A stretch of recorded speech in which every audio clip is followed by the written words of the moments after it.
There's a difference between a scary movie and one that truly gets under your skin.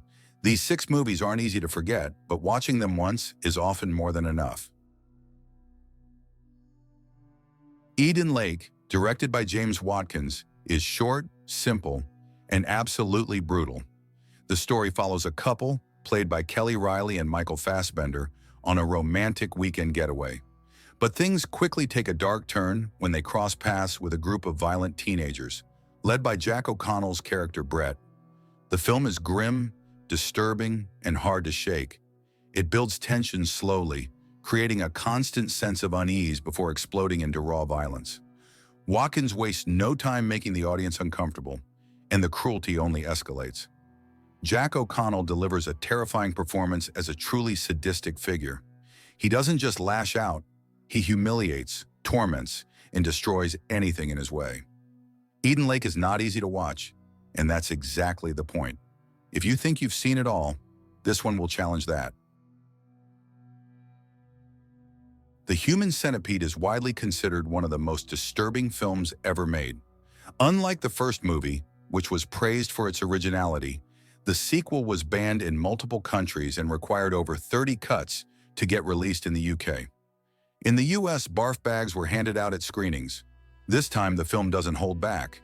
It shows in graphic detail what the original only implied, and goes far beyond. What makes it even more unsettling is the main character, Martin. Traumatized by years of abuse, he is completely detached from reality. He doesn't see his actions as wrong, even as he kidnaps and tortures victims for his own twisted desires. Shot in black and white with raw handheld camera work, the film is ugly, intense, and deeply uncomfortable. Whether you admire its craft or not, it's a film that stays with you for all the wrong reasons. There are disturbing films, and then there's a Serbian film. It caused outrage worldwide for its graphic violence and extreme content. The story follows a porn actor who is drugged and forced to take part in increasingly horrific acts, all for a mysterious filmmaker's twisted vision of art. What unfolds is shocking, degrading, and deliberately hard to watch. Critics remain sharply divided. Some call it a dark political allegory, others see it as pure exploitation. Whatever you think of it, one thing is clear: this film has no limits. The Girl Next Door follows 2 orphan sisters, Meg and Susan, who are sent to live with their Aunt Ruth. Still grieving her parents, Meg hopes for a fresh start, but instead, she's met with cruelty. Ruth begins to beat and humiliate her, encourages her sons to do the same, and even invites local kids to join in.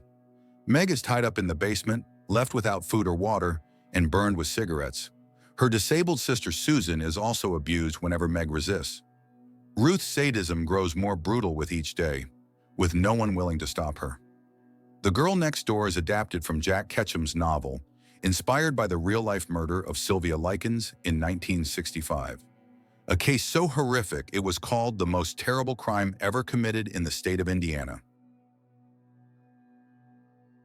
Found follows Marty, a quiet 5th grader who escapes into horror movies, until he discovers that his older brother is a real-life serial killer.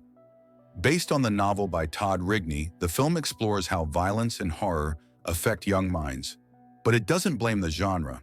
Instead, it uses horror as a way to talk about real-world brutality, isolation, and growing up in a world that feels increasingly out of control.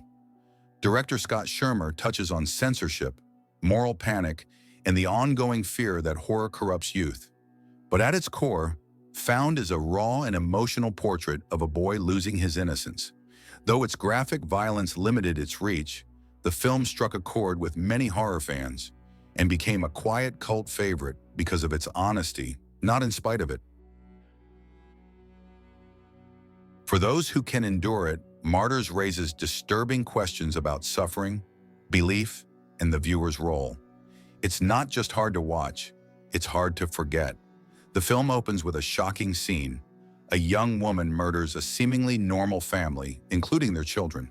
She then tells a friend that they were the people who kidnapped and tortured her 15 years earlier. From there, the less you know, the better. This is a film meant to be experienced, one that drags you through extreme suffering and refuses to look away. Critics have said it loses credibility, repeats its torture scenes, and ends with a senseless explanation. But despite its flaws, Martyrs stands out for its brutal honesty in portraying human pain and cruelty. It never tries to soften the blow. Unlike the remake, the original doesn't offer a safe or comforting ending. It fully commits to its bleak vision, and whether you agree with it or not, that commitment is hard to ignore.